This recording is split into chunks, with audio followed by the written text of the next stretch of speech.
Welcome. I am Kate Gordon. I'm a senior advisor to Energy Secretary Jennifer Granholm, and I will be moderating today's presentation.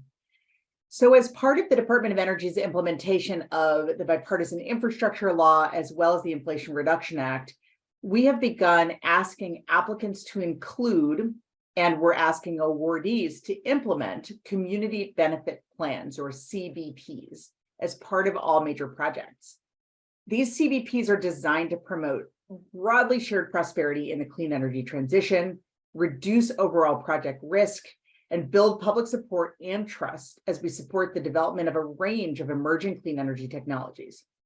This is a huge priority for our secretary, who has directed DOE to ensure that our funding supports a more sustainable, resilient, and equitable energy future. This video will focus on CBPs for anyone interested in learning more about the plans, including applicants, communities, government officials, labor representatives, and advocates. Can we go to the next slide?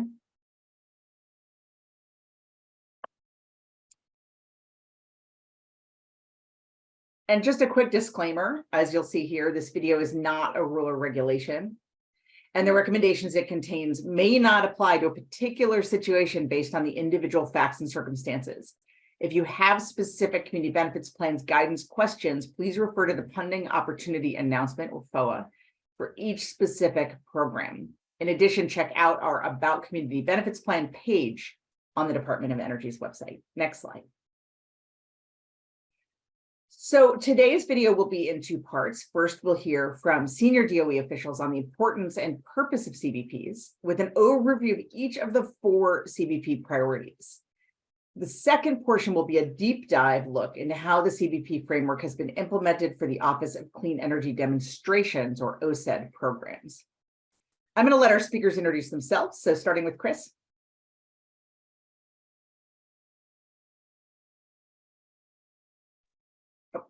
Chris, did you want to introduce yourself? Yes. Hello, good morning. My name is Chris Gunn. I'm a senior advisor for the U.S. Department of Energy on Energy and Environmental Justice, working in the Office of Economic Impact and Diversity. Thanks, Chris. Waheela.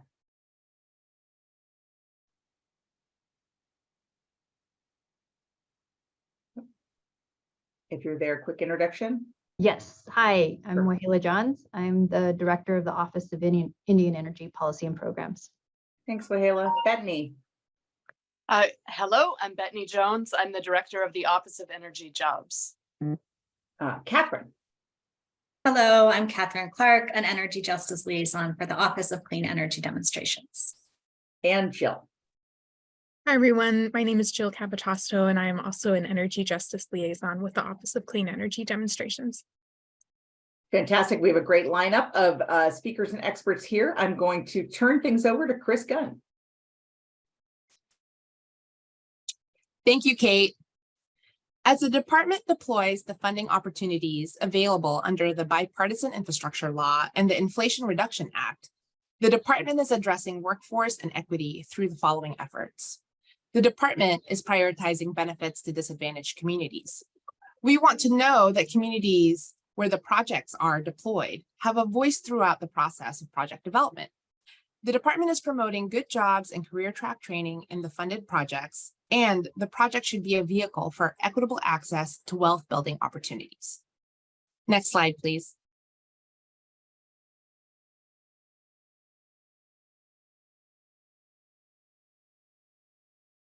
The department's main objective is to ensure that funded projects provide tangible economic and environmental benefits to the communities and workers involved. To achieve this, the application process for funding from the bill and IRA includes the establishment of community benefits plans. This framework aims to ensure that the projects funded under bill and IRA contribute positively to the communities and workers involved. The Secretary of Energy is quoted here saying, "I'm confident that as the American people see and feel the benefits of our efforts to transform America's economy, lower costs, create jobs, and strengthen our national security, we will build momentum and broaden support for further action."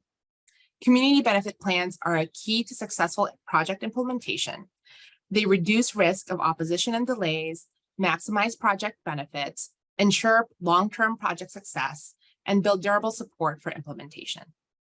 Next slide, please. The Community Benefit Plan framework aligns with the 4 policy priorities to address workforce and equity goals and funding opportunities. The 4 sections of the Community Benefits Plan are Justice40, Diversity, Equity, Inclusion, and Accessibility, Good Jobs, and Workforce and Community Agreements. I'll be going through each of these 4 subsections a little bit later on in the presentation, and we'll do a bit of a deep dive as to what these 4 sections mean. Next slide, please. This slide shows a Venn diagram where each of the 4 parts of the Community Benefits Plan intersect with each other.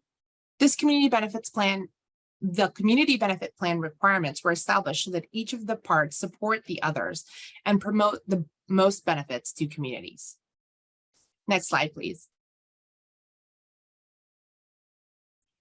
So as an overview, the applicant's community benefit plan must include at least 1 SMART goal, 1 specific, measurable, assignable, realistic, and time-based milestone per budget period in order to measure progress of the proposed actions.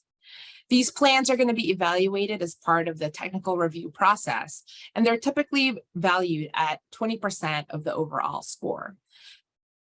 So if a project is selected, DOE will incorporate the community benefits plan into the award, and the recipient will be required to meet and implement the plan that it proposed. During the life of the DOE award, DOE will evaluate the recipient's progress, including as part of the go, no-go review process, which essentially means that every commitment that an applicant makes within the community benefits plan is going to be monitored, and there are going to be reporting requirements included throughout the life of the project. Next slide, please. The community benefits plan template is now available for all applicants to use. It's also available for all folks to see so that we can understand all of the types of benefits that the department is looking for in the community benefits plan. So each funding opportunity announcement applicant is encouraged to use the CBP template to aid in the submission of that portion of the application. This template provides instructions on the type of information that an applicant should include so that they can submit a community benefits plan that addresses all 4 priorities identified in the community benefits plan portion of the funding opportunity announcement. On this slide here, we've got a couple of live links to that CBP template, and that CBP template can be found in our About Community Benefits Plan webpage. Next slide, please. So in these following slides, I'm going to be discussing each of the 4 parts of the community benefits plan in more detail. The first part that we're going to talk about is the Justice40 Initiative. So for the first time in our nation's history, the federal government has made a goal that 40% of the overall benefits of certain federal investments flow to disadvantaged communities that are marginalized, underserved, and overburdened by pollution.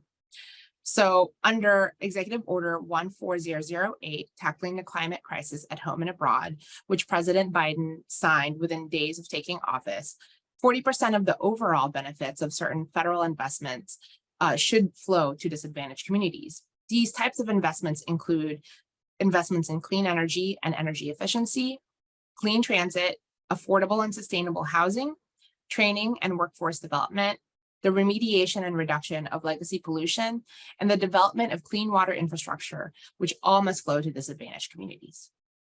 Next slide, please. So what does that look like within the community benefits plan? This slide describes what is identified in the community benefits plan template under the Justice40 Initiative. So as part of the community benefits plan, applicants for DOE funding are required to submit this Justice40 plan, which should provide an overview of the benefits that can be supported by measurable metrics and describe the benefits to these disadvantaged communities. So the Justice40 portion of that application must provide the 4 parts noted here. First, the identification of applicable DACs or disadvantaged communities to which the anticipated project benefits will flow. I'll just make a note here that the project itself doesn't have to be located in a DAC or a disadvantaged community in order for those benefits to flow to disadvantaged communities. The second part of the Justice40 Initiative section try that again. The second part of the Justice40 Initiative section needs to identify applicable benefits that are quantifiable, measurable, and trackable, including at a minimum a discussion of the relevance of each of the 8 DOE Justice40 initiatives benefits that are outlined. We'll talk about those 8 benefits in just a couple of slides. The third is a description of how and when anticipated benefits are expected to flow to DACs.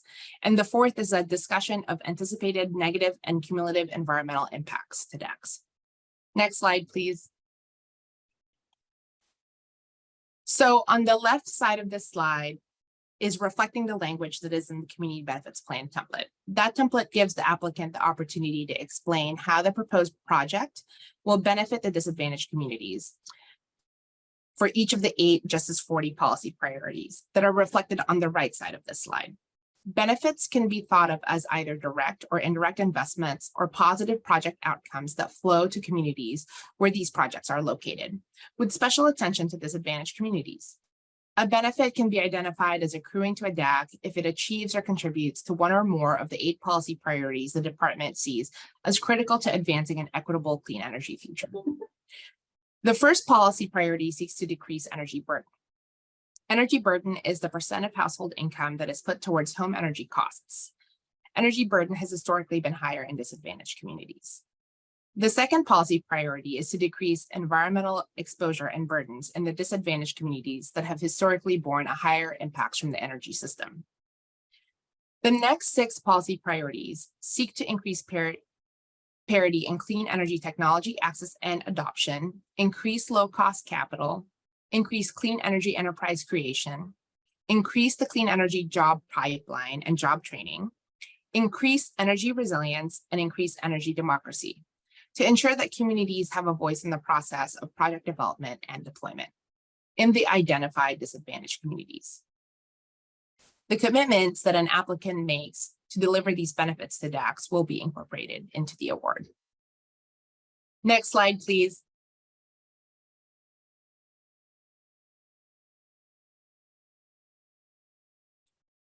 We have talked a lot about the disadvantaged communities. So how is DOE defining disadvantaged communities?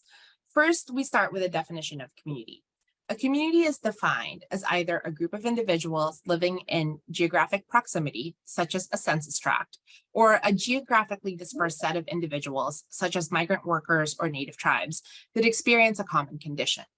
I'll note that all tribal lands are included within the definition of disadvantaged community. DOE uses the Climate and Economic Justice Screening Tool to identify disadvantaged communities, and that tool identifies 27,248 census tracts as disadvantaged, which is about 36% of total US census tracts. Next slide, please. The Climate and Economic Justice Screening Tool is a geospatial mapping tool that allows applicants to identify DACs that are marginalized or overburdened by pollution and underinvestment. That tool, which we call CJEST, identifies an area as disadvantaged based on indicators divided into 8 categories. These categories are climate change, energy, health, housing, legacy pollution, transportation, water and wastewater, and workforce development. If there is a socioeconomic burden, such as low income, and any one of these indicators, these 8 indicators are triggered, then that geographic area is identified as a disadvantaged community. CJEST provides instructions to federal agencies that allow agencies to prioritize within the CJEST identified DACs. The Department of Energy uses cumulative burden to prioritize within the CJEST identified DACs. I'll turn it over now to Director Waheela Johns. Thank you, Chris. I'd like to briefly speak to why community benefits and tribes are important to the federal government. If you're not familiar with tribes, here is a map showing that there are 574 federally recognized tribes in the United States. It is important to understand that federally recognized tribes are political entities, sovereign governments, and not just racial groupings of people. American Indian and Alaska Native tribal nations are sovereign governments recognized under the Constitution of the United States, treaties, statutes, executive orders, and court decisions. Tribal governments have the right to determine tribal citizenship, legislate, enforce laws, administer justice through tribal courts, tax and apply fees, and administer federal programs like states do. Next slide. Tribes have a government-to-government relationship with the federal government. The federal government has a tribal trust responsibility, which is a legal obligation under the United States, has charged itself with the moral obligations of the highest responsibility and trust towards Indian tribes. The United States has made solemn promises to the tribal nations for more than 2 centuries.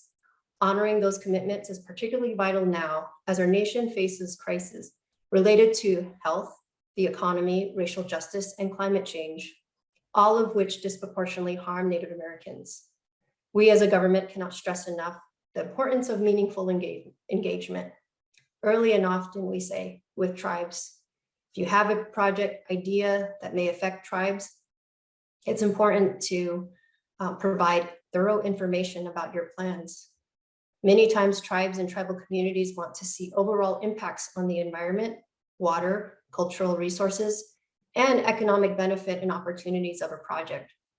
It's important that tribes have enough time to provide input that may have a potential to affect their tribal nations' lands, health, tribal cultural, and natural resources. Next slide. So why are community benefits important in this moment? Well, historically, tribes have been left behind. Many tribes still lack basic infrastructure like electricity, running water, and numerous factors challenge Indian tribes interested in developing their vast energy resources. Energy and infrastructure development in Indian country is constrained due to limited funding and financing, inadequate infrastructure, limited technical capacity, and complicated legal and regulatory structure governing Indian lands. As a result, many Indian tribes spend a disproportionate amount of their income on energy, 28.3% higher on average than the US national median energy burden of 3%, with some paying well over 4 times the national average. A significant number, especially in Alaska, experiencing severe energy burden. For example, paying more than 10% of income on energy. 1 of 3 American Indian Alaska natives, 32%, live in poverty, which is nearly double the United States average, which is 18%. Nearly 5 times as likely to live in inadequate housing and 8 times more likely to live in overcrowded housing. All of this is to say that community benefits are critically important to tribes, and we as the federal government cannot stress the importance of partnership with tribal communities and nations. Now I'm handing it back to Chris. One of the second policy priorities under the Justice40 Initiative is identifying a diversity, equity, inclusion, and accessibility plan. So the community benefits plan must describe how DEIA objectives will be incorporated into the project. We're asking each applicant to detail how that applicant will partner with underrepresented businesses, educational institutions, and training organizations that serve workers who face barriers to accessing quality jobs, and other project partners to help address diversity, equity, inclusion, and accessibility. Next slide, please. So within the community benefits plan template, we ask applicants to identify how they would summarize the applicant's plan to incorporate diversity, equity, inclusion, and accessibility objectives into the project. And we provide a list of some examples that an applicant could use as commitments for their DEIA plan. So for example, we ask if applicants are willing to commit to partnering with minority business enterprises, minority-owned businesses, women-owned businesses, and veteran-owned businesses for contractor support needs.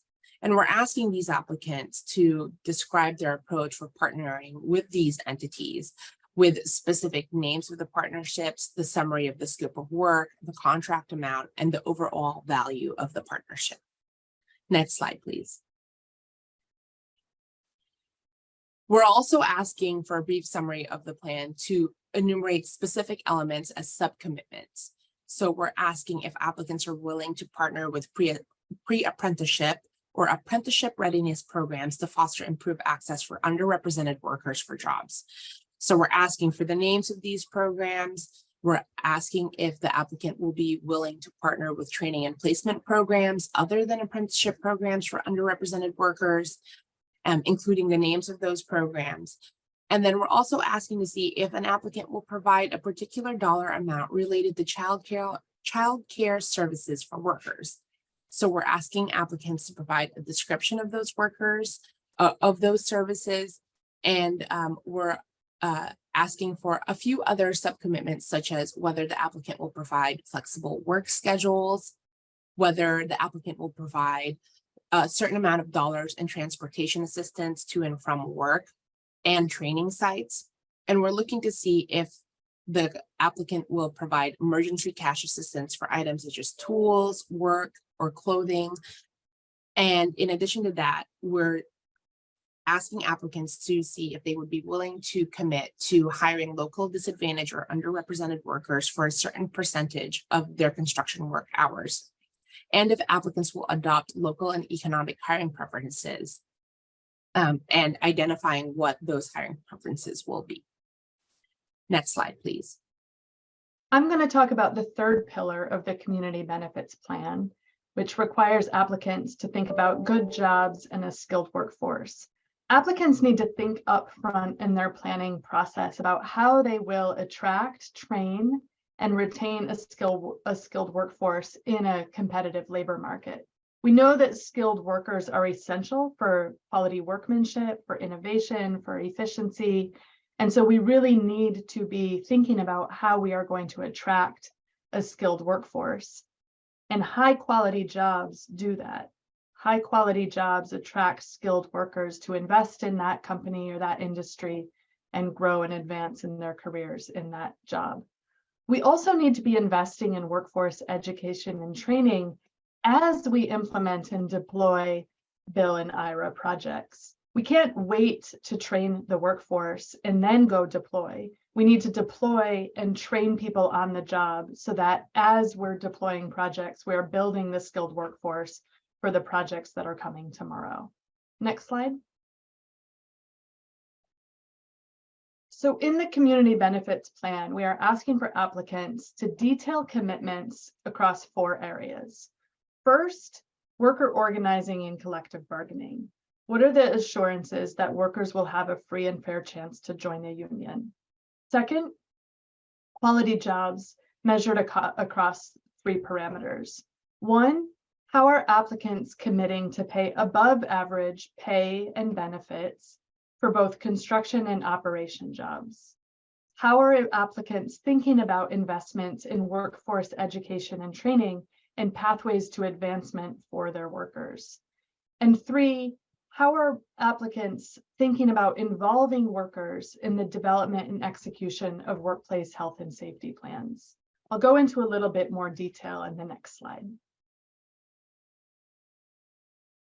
So we provide a template, as Chris mentioned, and the Investing in Job Quality and Skilled Workforce section of the template provides examples to applicants of the kind of commitments that we'd like to see. On the worker representation side, we ask applicants for their plan to support worker organizing and collective bargaining above and beyond their minimum legal obligations under the 1935 National Labor Relations Act and other applicable laws. So some of these affirmative commitments could include a commitment to negotiate a project labor agreement for the construction activity, a pledge to remain neutral during any union organizing campaign, an intention or willingness to permit union recognition through card check as opposed to requiring a union election through the National Labor Relations Board, or a pledge to allow union organizers access to work sites, to non-workplace sites at the facility, like lunchrooms or break rooms. So what are the activities that employers are comfortable with committing to make sure that workers will have that free and fair chance to organize themselves? The second category, job quality, we also provide a number of detailed examples, which aren't on this slide, but you will find in the attached template. But we're really looking for the quality of jobs that are sufficient to attract and retain the workforce that is required. So we ask applicants and we provide a template on how to document the wages and benefits commitments relative to the industry average for the region. We ask for specific commitments on workforce education and training, including things like investing in labor management training partnerships, providing paid on-the-job training, utilizing and investing in registered apprenticeship programs, or covering the costs for professional development and continuing education. These are just some examples. There are other options as well, but we tried to do the thinking for applicants. And finally, we want to see how workers are engaged and what the plan is to engage workers in the design and implementation of workplace health and safety plans. So this means, what is your plan for engaging that hourly workforce? How often will you meet? What kind of training will they receive? We really want to see the details, and the template provides those details for applicants to choose from. Next slide. The executive order that underpins some of this work is the Executive Order on Worker Organizing and Empowerment. What this executive order does is really elevates the 1935 National Labor Relations Act, which that act proclaims that it is the policy of the United States to encourage worker organizing and collective bargaining to promote the equality of bargaining power because it supports efficient and fair commerce in this country. So this executive order really confirms those policies, and part of the reason that this is important is that we know that unionized workplaces have higher retention rates and find efficiencies from a higher skilled workforce. Union membership increases wages, it increases the likelihood of receiving employer-provided benefits, and it supports job security, which contributes to that retention that is so important to project success. So it is the policy of the Biden-Harris administration to encourage worker organizing and collective bargaining in alignment with that 1935 legislation. Next slide. The fourth pillar of the community benefits plan has to do with labor and community engagement.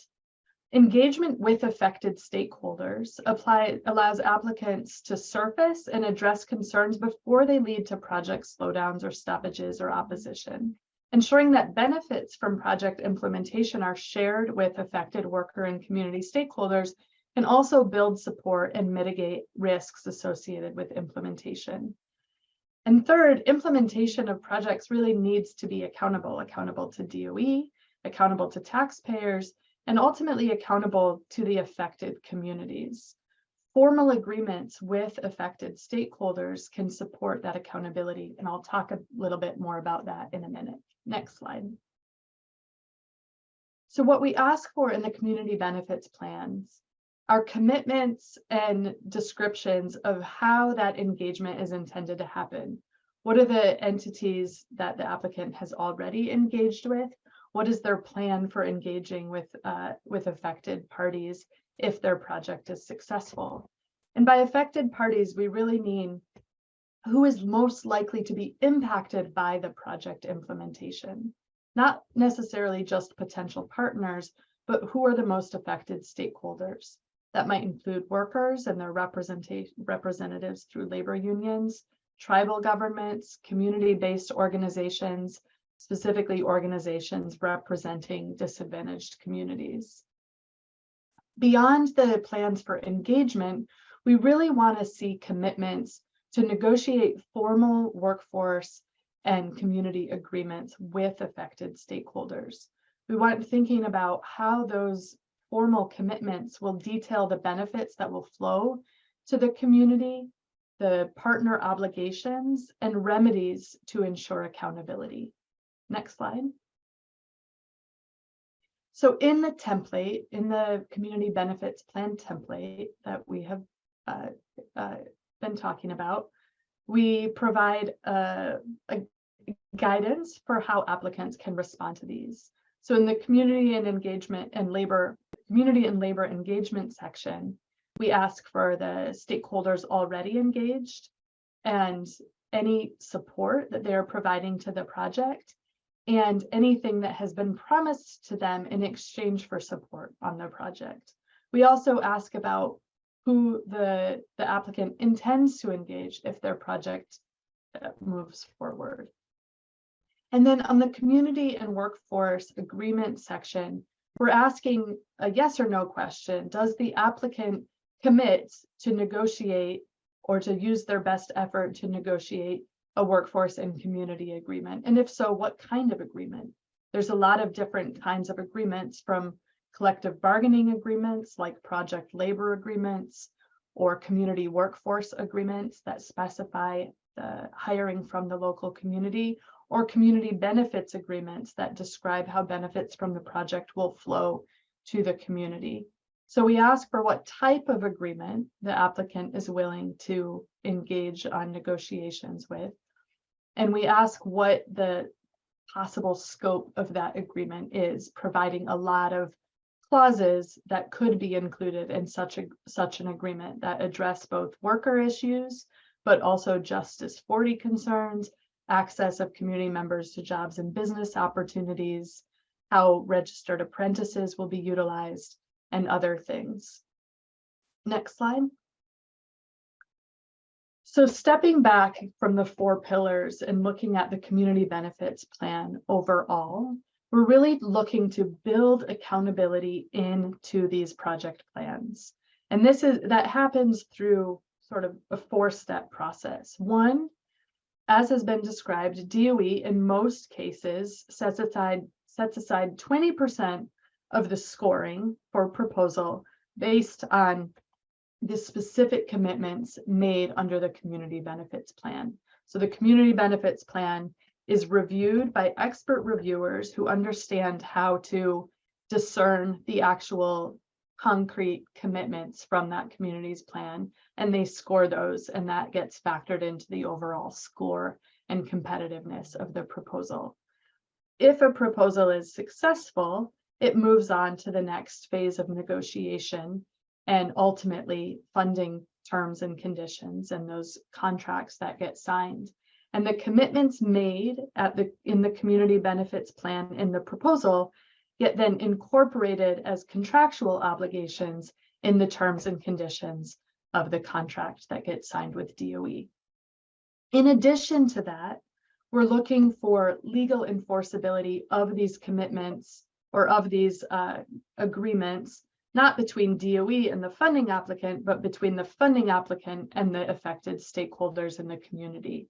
So this is building in accountability outside of DOE's authority to really ensure that project stakeholders have some leverage in holding applicants accountable for what they said they were going to do. And then 4th, public transparency is really key. And for funded projects, the non-sensitive elements of the community benefits plans, which is most of the plan, will be publicly posted so that stakeholders and the public at large can see what were those commitments made and how are they getting incorporated into project implementation. Next slide. To support this work, we have a variety of resources. The most definitive guide in terms of questions about different elements of the community benefits plan, what's included, how to think about these things more comprehensively, what are examples, are in the community benefits plan frequently asked questions on the Department of Energy's home site. This is also the page that links to the community benefits plan template.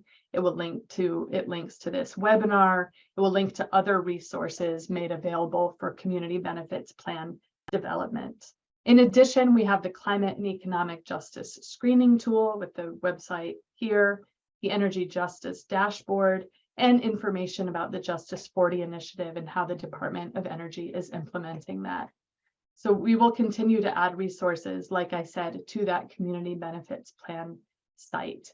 And for any specific FOAs, FOAs, funding opportunity announcements, or any specific program related questions, it's always useful to go to the office who is sponsoring that particular project with questions and to find more information. And with that, I will hand it back to Kate Gordon. Thanks so much, Bethany, and also Chris and Wahela. And I'll hand it over to OCED in a minute. I just want to emphasize a couple of really important points that you just heard.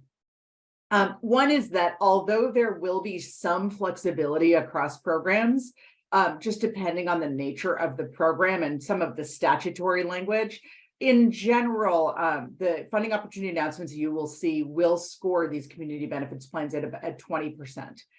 That 20% is equally scored across the 4 different categories, and that's really important. No one of them is more important than the others. They all act in concert and will be scored equally. The second thing I did want to emphasize is a point Bethany made just about accountability. While all scored equally, we really have held up, and you will see this in the funding opportunity announcements and the template. We've really held up these negotiated enforceable agreements. We call those workforce and community agreements. We're holding those up as a gold standard. And the reason for that is that there is built-in accountability where there is an actual negotiated enforceable agreement with community or with workers. Those workforce community agreements can include a range of things. They can include, as you heard about, project labor agreements, community workforce agreements, community benefits agreements, good neighbor agreements. There are a range of ways to do those types of agreements, but they are critically important to ensure accountability and also to ensure that benefits continue to flow over the life of the project. To that point, just to clear up a little confusion we often hear, community benefits plans are what we ask the applicants to provide in their applications, and those will become part of the contract with DOE.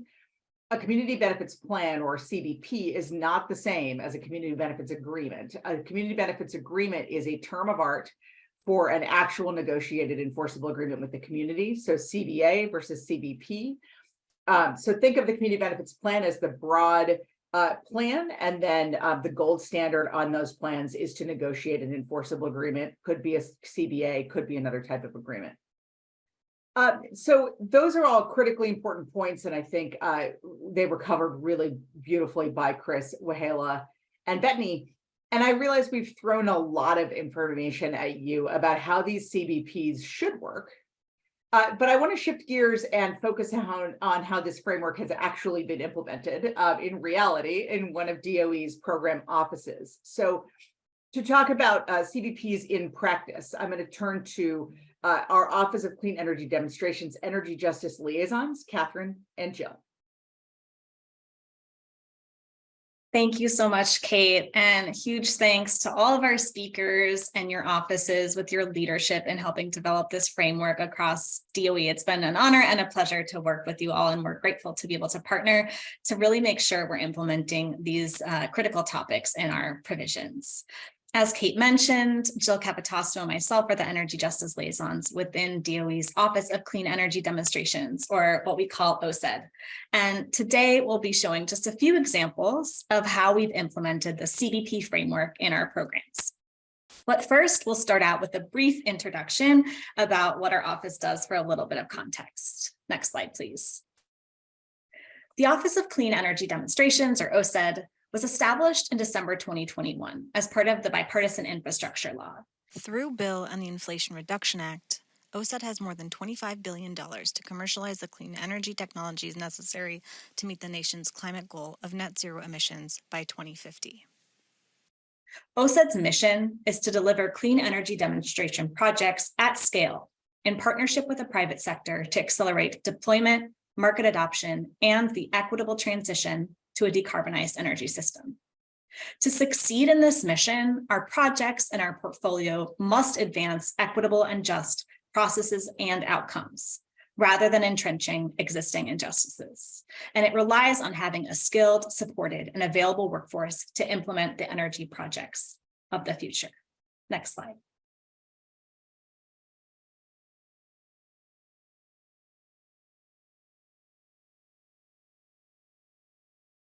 OCED's portfolio includes a wide range of programs designed to fill a critical innovation gap on the path to achieving our nation's climate goals. They focus on developing emerging technologies such as direct air capture facilities, as well as developing innovative solutions to place-based energy challenges, like the barriers to energy reliability and resilience in rural or remote areas. Next slide. All of these OCED programs are covered under the Justice40 Initiative, meaning that we must track and report where our project benefits flow and work to ensure that our programs support the overall goal that 40% of benefits of certain federal investments flow to underserved and overburdened communities. Additionally, all OCED funding opportunities require a community benefits plan to promote broadly shared prosperity in the clean energy transition, to reduce project risk, and to build public support and trust for first of a kind clean energy technologies. And just to underscore the magnitude of this means that all OCED funding for clean energy demonstrations, which is over $25 billion, has CBP or Community Benefits Plan and Justice40 Initiative requirements. And that doesn't count the other DOE offices that are also implementing CBPs in their provisions. Next slide.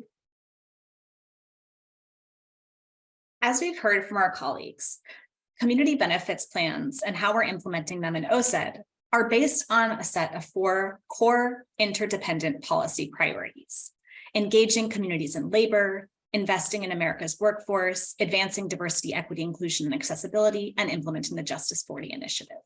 And together, these policy priorities set a comprehensive foundation for funding awardees to meaningfully support justice, equity, security, and resiliency through their projects. Next slide, please.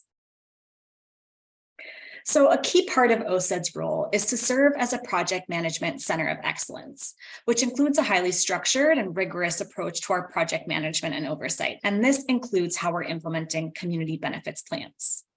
Just like the other components of OCED programs, for example, technical or financial aspects, the quality of CBPs will impact a project selection and ongoing evaluation throughout the entire life cycle. This slide shows a schematic of the steps that projects go through in OCED and how the CBP specifically is incorporated into each of these steps.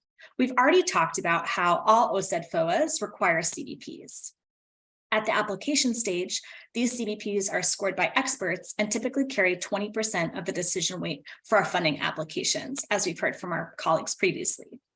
And this means that if applicants don't take this portion seriously, it can really impact their chances of being awarded project funding. Then for projects that are selected, this is just the beginning. Then projects that are selected enter into a negotiation process with DOE, in which any weaknesses in their community benefits plans must be addressed. And not all projects that are selected will make it to the award stage. For those that do make it to an award and actually receive DOE funding, those projects must implement their CBP during each project phase. And in OCED, we have 4 phases, as you see here: planning, development, construction, and operation. Between each of these phases, you'll see a go, no go decision, which was referenced earlier. And these decisions include consideration of community benefits plan implementation along with other factors. And this really impacts whether an awardee can progress to the next phase and receive additional funding. Next slide. The CBP requirements for each of our programs in OCED and across DOE are tailored to reflect the impacts of specific technologies, the types of applicants who may be applying for those programs, and any statutory requirements. While CBP requirements may vary slightly, there are certain characteristics that can signal strong CBPs. To highlight a few, a strong CBP will first go beyond simply stating a vision by creating actionable goals, outcomes, and implementation steps supported by adequate money, people, and time resources. They will include mechanisms for accountability to and transparency with impacted communities, including by identifying clear metrics to measure success. We heard about examples of accountability and mechanisms in the form of formal agreements from our colleagues earlier in this session. CBPs will also match their proposed goals, outcomes, and actions to the needs and priorities of impacted communities and workers. To support applicants to create robust CBPs, OCED has created program-specific CBP guidance documents available alongside funding opportunity announcements and OCED Exchange. These provide examples and offer more of a how-to in addition to the what that's laid out in the opportunity requirements. This is in addition to the FAQ website that we've heard about earlier. In our next few slides, we'll walk through 2 examples of how our CBP requirements are tailored to the specific goals of our programs. First, Catherine will talk about our Regional Direct Air Capture, or DAC, Hubs program. Then we'll discuss our Energy Improvements in Rural or Remote Areas, or ERA, program. We're highlighting these 2 in particular because they showcase how we've implemented the CBP framework for 2 very different programs. Whereas DAC hubs are large, complex projects that will likely be led by industry, the ERA, or Rural and Remote program, is focused on smaller, community-led projects that could use a mix of approaches to respond to place-based energy challenges. Next slide. OCED's Regional Direct Air Capture Hubs. This is also sometimes has the DAC or DAC acronyms. So apologies for 2 of the same acronyms, meaning different things in one presentation. This program supports the development of 4 domestic regional direct air capture hubs that will each demonstrate the potential for capturing at least 1 million metric tons of carbon dioxide annually from the atmosphere and storing it permanently. Carbon dioxide removal, including direct air capture and durable storage, is a critical tool for cleaning up legacy carbon pollution, as well as offsetting emissions from the hardest to decarbonize sectors in the near term. There are multiple opportunities under the DAC Hubs program, but today I'm going to be focusing on one topic area shown here. And for this, the CBP is scored at 20% of the overall score, consistent with what we've been talking about.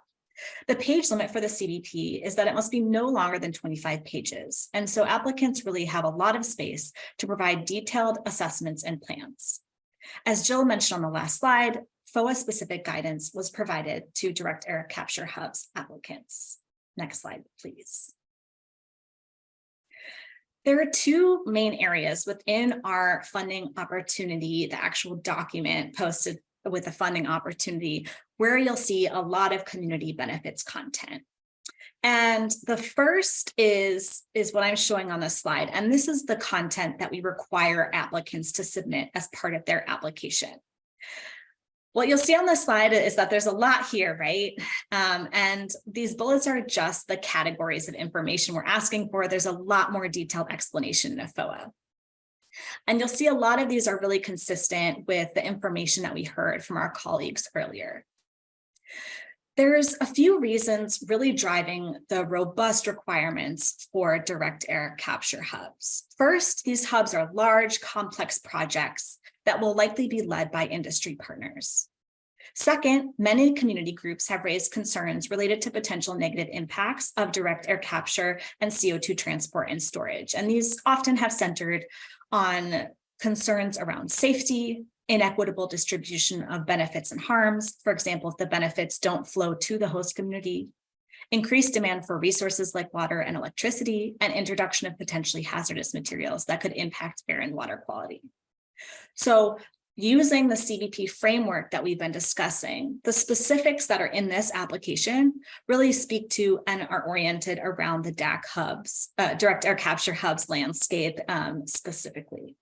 I'm not going to talk through all of these elements in detail, and I encourage folks to go take a look at the funding opportunity announcement if they want a deeper dive.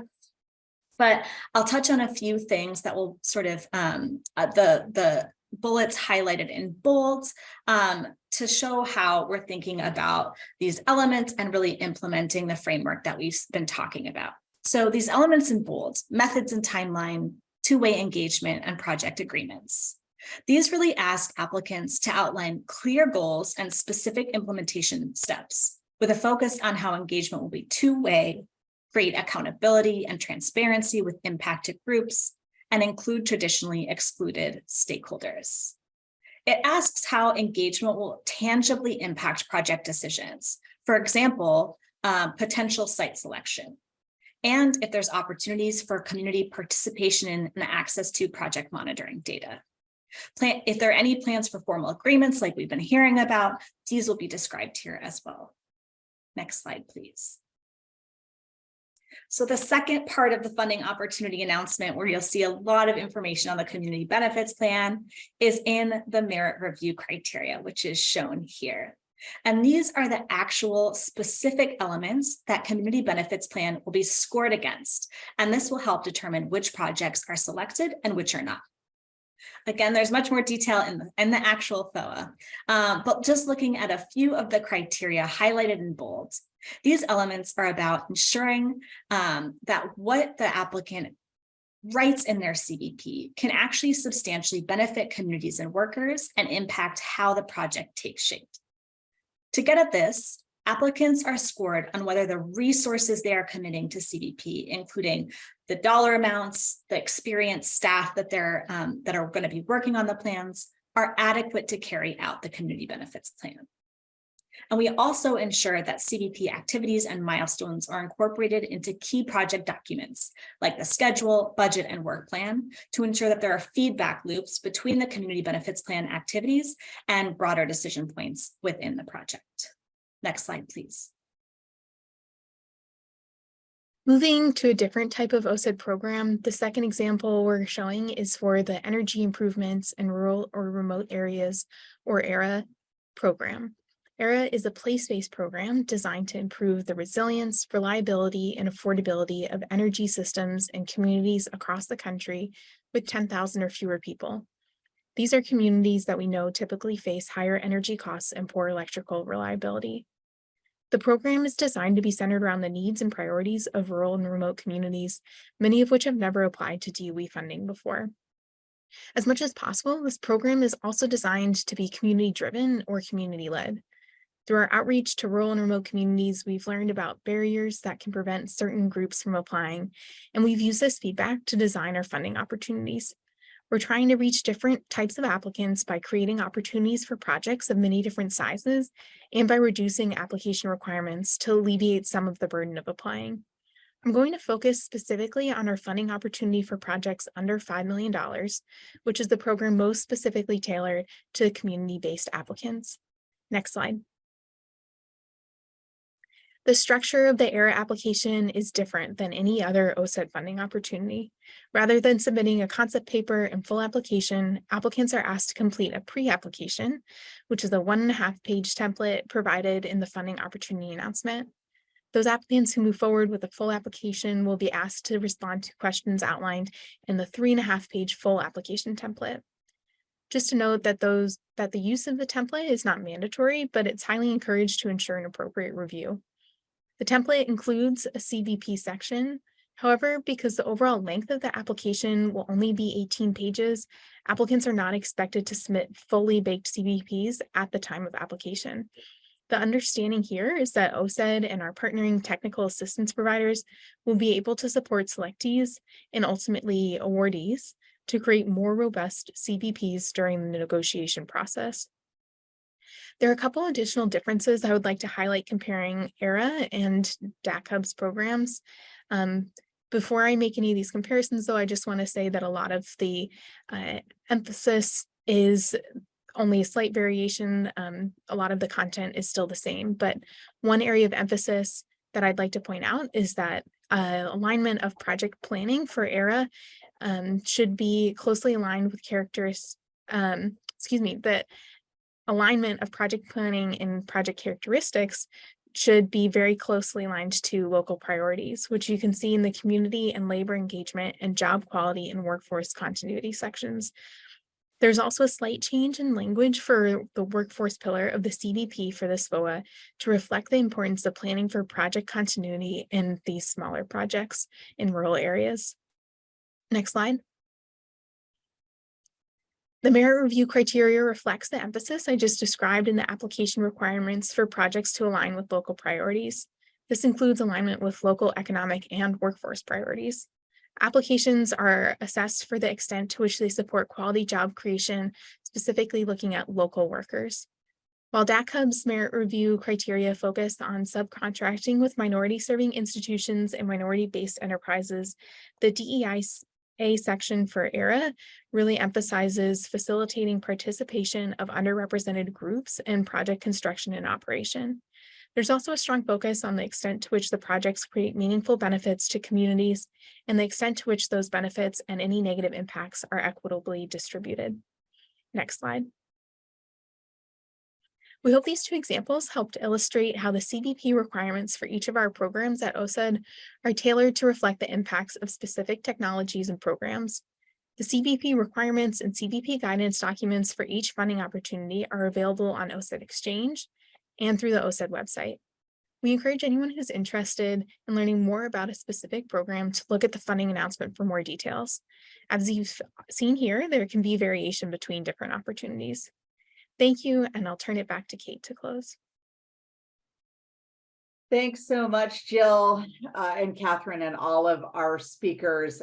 You can see, I think, from this presentation, just, both how seriously the secretary and we at the department are taking the idea of creating real meaningful community benefits in our programs, and also how creating those benefits really looks different across different types of programs. So thank you for those very specific examples from the Office of Clean Energy demonstrations. On behalf of the entire Department of Energy, I wanted to thank everyone for listening. And as a reminder, if you have specific CBP guidance questions, please do refer to the funding opportunity announcement for the specific program. There will be some variation across programs, as you just saw. But the program funding opportunity announcements do include very comprehensive guidance in most cases on the community benefits plans. In addition, please do check out the About Community Benefits Plan page on our Department of Energy website. And with that, thank you so much for watching. Stay tuned for future webinars and be well.